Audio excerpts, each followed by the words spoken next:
Sylvain Gross, bonjour. Bonjour. Alors, vous êtes le cofondateur de TimeOne. Est-ce que vous pourriez nous en dire un petit peu plus sur qui vous êtes et ce que fait TimeOne? Bien sûr.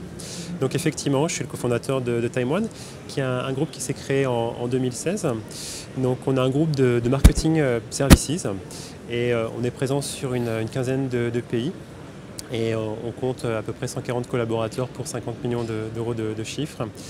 Et puis moi de mon côté, j'ai une quinzaine d'années d'expérience dans le marketing digital. Et avant TimeOne, j'ai fondé un autre groupe média qui s'appelle Public ID. D'accord, ok.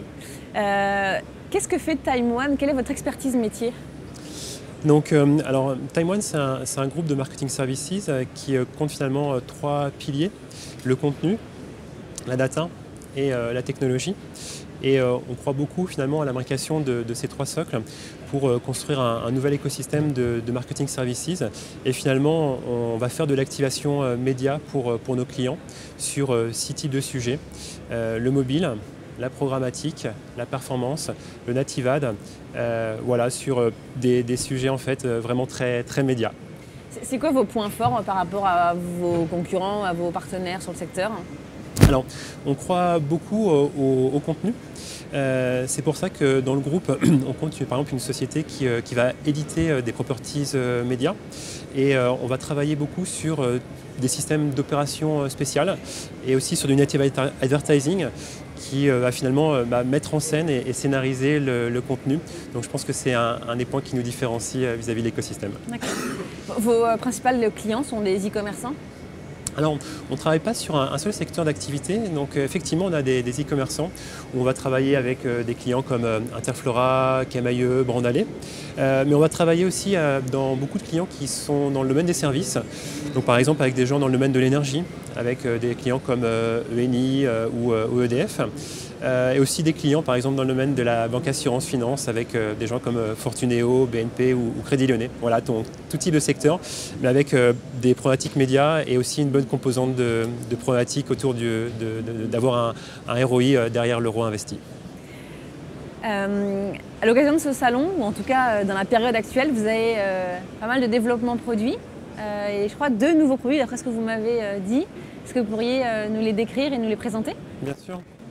Alors, c'est vrai que ce salon pour nous est l'occasion de présenter 2 nouveaux produits. Alors, le premier qui est édité par la BU Performance qui s'appelle Moments.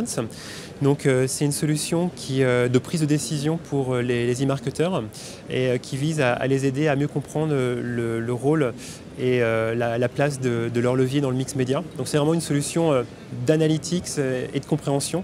Et comme on propose différents systèmes d'activation média, c'est important aussi de proposer une solution de pilotage. Puis le deuxième produit, il est plus tourné autour du mobile et finalement de la partie monétisation d'un inventaire pour les éditeurs. Donc là, on propose finalement une manière de monétiser de l'inventaire mobile à travers du native et du téléchargement d'applications. Alors, vous n'êtes pas franco-français, hein, vous avez des volontés d'expansion internationale. Quel pays vous avez prévu de cibler sur l'année 2016? Alors, donc TimeOne est présent dans différents marchés et on va avoir différentes filiales en Europe du Sud. Et ces dernières années, on s'est beaucoup développé sur des pays émergents et donc ça fait vraiment partie du cœur de la stratégie du groupe. Donc on s'est développé récemment sur le Mexique, le Brésil et l'Afrique du Sud. C'est des pays qu'on va renforcer en termes d'investissement et en termes d'expansion. C'est là où on va focaliser nos efforts sur cette année. D'accord. Et du coup, pour vous, dans les années à venir, c'est quoi un petit peu l'évolution du mobile? Puisque vous croyez beaucoup au mobile, vous croyez au contenu, vous m'avez dit. C'est quoi votre vision des 2-3 années à venir sur l'utilisation du mobile et les enjeux dans le mobile? Alors c'est vrai qu'on entend beaucoup de choses sur voilà, le rôle aussi et la place du mobile dans une stratégie pour les marques. Beaucoup de gens se disent, voilà, ce qu'il faut être, il y a beaucoup d'anglicisme, est-ce que je suis mobile only, mobile centrique, bon. Donc il y a beaucoup de choses. Nous, on croit vraiment en fait, au mobile comme un axe fort pour nos stratégies, donc on peut se dire qu'on est mobile centrique.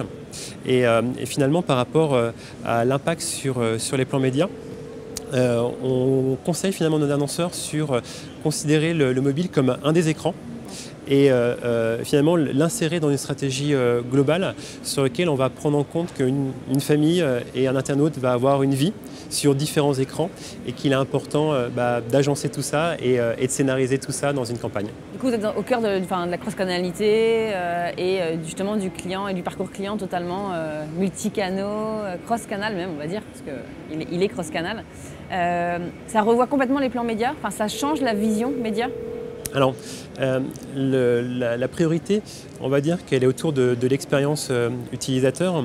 Et finalement, un plan média qui ne va pas considérer l'expérience utilisateur et qui ne va pas considérer la complémentarité entre les tailles d'écran et aussi la complémentarité entre le on et le off, c'est plus forcément un plan média de 2016. Donc oui, je pense que ça revoit quand même drastiquement la manière avec laquelle les média planners font leur plan.